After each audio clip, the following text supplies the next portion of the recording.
अन्नपूर्णा घर में अकेली रहती है। उसकी उम्र 50 साल है। उसका बेटा सुरेश अमेरिका में नौकरी करता है और वहीं पर एक गोरी मेम से शादी करके बस गया है, लेकिन वो अपनी माँ को पैसे नहीं भेजता है, इसीलिए अन्नपूर्णा बहुत गरीब है। उसके पास सिर्फ एक गाय है, उसका नाम है मालती। अन्नपूर्णा मालती का दूध बेचकर अपना पेट पालती है। सुन मालती, तुझे पता है मेरा बेटा अमेरिका में बहुत बड़ी नौकरी करता है। वो जब लौट कर आएगा तब देखना मेरे लिए कितना कुछ लाएगा। अन्नपूर्णा की आंखों में बहुत सारे सपने हैं अपने बेटे को लेकर, लेकिन सुरेश उसकी माँ को कभी याद भी नहीं करता। कुछ दिन बाद शाम को अन्नपूर्णा जब खाने का इंतजाम कर रही थी, तब अचानक से वहाँ सुरेश अपनी विलायती बहू के साथ आता है। माँ, मैं आ गया हूँ। अपने बेटे को देखकर अन्नपूर्णा खुशी से पागल हो जाती है। अरे बेटा, तू अचानक से कैसे आ गया? वो बात यह है कि मेरी नौकरी चली गई है। अच्छा, इसीलिए माँ की याद आ गई। अब ठीक है बेटा, कोई बात नहीं, कुछ दिन घर पर आराम कर। सुरेश की बीवी का नाम रोजी है।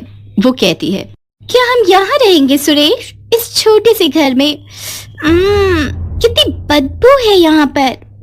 हाँ बहू, वो मेरी गाय है ना मालती, उसी के गोबर से थोड़ी दुर्गंध फैलती है। तो निकाल दो उस गाय को। अरे ऐसे कैसे निकाल दूं? उसी से तो मेरा पेट चलता है। सुरेश रोजी को मना लेता है। अन्नपूर्णा उन दोनों को अपना कमरा दे देती है और खुद घर के बाहर मालती के पास सोती है। अगले ही दिन से रोजी हल्ला मचाने लग जाती है। वो सुबह उठकर कहती है, इतनी देर हो गई फिर भी मुझे मेरी ग्रीन टी नहीं मिली। कहाँ है मेरी ग्रीन टी? सुरेश अन्नपूर्णा से कहता है, माँ क्या कर रही हैं आप? मेरी पत्नी विलायती है, उसका ध्यान तो रखना पड़ेगा ना। ठीक है बेटा, मैं अभी बना देती हूँ। लेकिन अन्नपूर्णा को ग्रीन टी के बारे में कुछ भी नहीं पता है। वो मालती के ताजे ताजे दूध से चाय बनाकर रोजी के पास ले जाती है। दूध से बनी चाय देखकर रोजी एक झटके में चाय का कप फेंक देती है। अन्नपूर्णा को बहुत बुरा लगता है। रात को रोजी सुरेश से कहती है, सुनो, मैं ऐसे यहाँ नहीं रह सकती। अरे रोजी, कुछ ही दिन की तो बात है, रह लो ना। नहीं, तुम्हारी माँ गवार है। ये घर तो तुम्हारे नाम पर है ना, इसे बेच दो और चलो किसी अच्छे से होटल में रहते हैं। अगले दिन सुरेश घर बेचने के बारे में अन्नपूर्णा को बताता है। अन्नपूर्णा रोते हुए कहती है, ये क्या कह रहा है बेटा? इस घर में तेरे बापू की यादें हैं।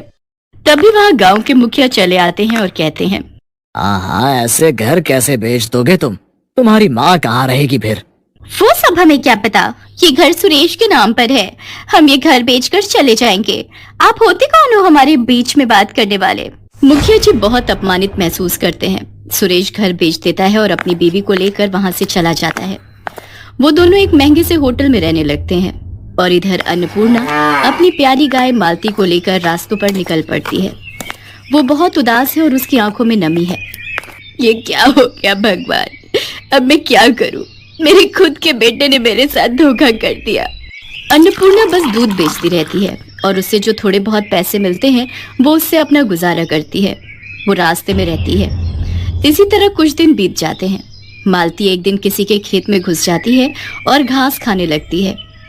ये देखकर खेत का मालिक मालती को भगा देता है और अन्नपूर्णा को आकर धमकी देता है, देख बुढ़िया, तेरी गाय अगर मेरे खेत में दोबारा घुसी तो मैं इसे मार डालूंगा। कोई उपाय न देखकर मालती एक चाय की दुकान के पास जाती है। वहाँ चाय के पत्तों का ढेर पड़ा हुआ था। मालती वही खाने लगती है। वो बहुत सारे चाय के पत्ते खा लेती है। उसके बाद वाले दिन सुबह अन्नपूर्णा जब मालती से दूध निकालने जाती है तब एक चमत्कार हो जाता है। दूध के बदले चाय निकलने लगती है। अन्नपूर्णा चौंक जाती है। अरे ये क्या, मालती दूध में ही चाय दे रही है? गजब हो गया, ये तो चमत्कार हो गया। कुछ ही देर में चारों तरफ ये खबर फैल जाती है और बहुत सारे लोग गाय से निकलने वाली चाय पीने के लिए लाइन में खड़े हो जाते हैं। अन्नपूर्णा एक कप चाय 10 रुपए में बेचती है। सब कुछ देखकर मालती के चेहरे पर भी मुस्कान आ जाती है। चारों तरफ हड़बड़ी मच जाती है। वाह, ये चाय तो कितनी स्वादिष्ट है, मुझे एक और कप दो। मुझे भी दो, इस बोतल में भी दो, मुझे घर ले जाना है। अन्नपूर्णा पूरा दिन चाय बेचती है। इस तरह एक दिन में वो हजारों रुपए कमा लेती है। हे भगवान, आपका लाख लाख शुक्र है, आपकी वजह से ये चमत्कार हो पाया है। मालती भी अपनी भाषा में भगवान को धन्यवाद देती है। कुछ महीने ऐसे ही चाय बेचकर अन्नपूर्णा बहुत अमीर हो जाती है और वो रहने के लिए शहर में एक घर खरीद लेती है। चाय बेचने के लिए एक दुकान भी खरीद लेती है और घर के बाहर एक खुली जमीन भी खरीद लेती है। ताकि मालती आराम से टहलते हुए घास खा सके। ऐसे ही खुशी खुशी दिन बीतने लगते हैं, लेकिन उस तरफ सुरेश को कोई नौकरी नहीं मिल पाती है। अब क्या होगा रोजी, मुझे नौकरी नहीं मिल रही है और घर बेचकर जो पैसे मिले थे वो भी खत्म होने को हैं। अब हम इस होटल में भी नहीं रह सकते। ये सुनकर रोजी गुस्सा हो जाती है और कहती है, तो फिर तुमने मुझसे शादी क्यों की? गरीब भिखारी कहीं के। शादी से पहले तो कितना कुछ बोलते थे, मगर अब एक होटल का भाड़ा भी नहीं दे सकते। तुम रहो अकेले, मैं जा रही हूँ। जा रही हूँ मतलब? तो मुझे अकेला छोड़कर कैसे जा सकती हो? मैं एक बेरोजगार इंसान के साथ नहीं रह सकती। मुझे पता था कि तुम्हारे साथ ऐसा ही होगा, इसीलिए मैंने एक बॉयफ्रेंड पटा लिया था। वो मुझे लेने आ ही रहा होगा। इतने में होटल के बाहर एक लड़का कार लेकर आता है और रोजी उसमें बैठकर चली जाती है। रोजी को खोकर सुरेश पागल सा हो जाता है। उसके सारे पैसे भी रोजी लेकर चली जाती है। होटल से सुरेश को लात मारकर निकाल दिया जाता है। सुरेश अपने ही मन में कहता है, अब मैं क्या करूं? माँ के पास लौट जाऊं? नहीं नहीं, मैं माँ को अपना चेहरा कैसे दिखाऊं? सुरेश पागलों की तरह रास्तों में घूमता रहता है और भीख मांगकर अपना पेट पालता रहता है। एक दिन घूमते घूमते उसे चाय देने वाली गाय के बारे में पता चलता है, लेकिन उसके पास पैसे नहीं हैं। वो लाइन में खड़ा हो जाता है और अपनी बारी आने पर कहता है, क्या आप मुझे एक कप चाय दे सकती हैं? मुझे बहुत तेज भूख लगी है, लेकिन मेरे पास पैसे नहीं है। सुरेश को देखकर अन्नपूर्णा तुरंत पहचान लेती है। अरे बेटा तू? माँ आप? अन्नपूर्णा सुरेश को गले लगा लेती है और रो पड़ती है। सुरेश भी रो पड़ता है।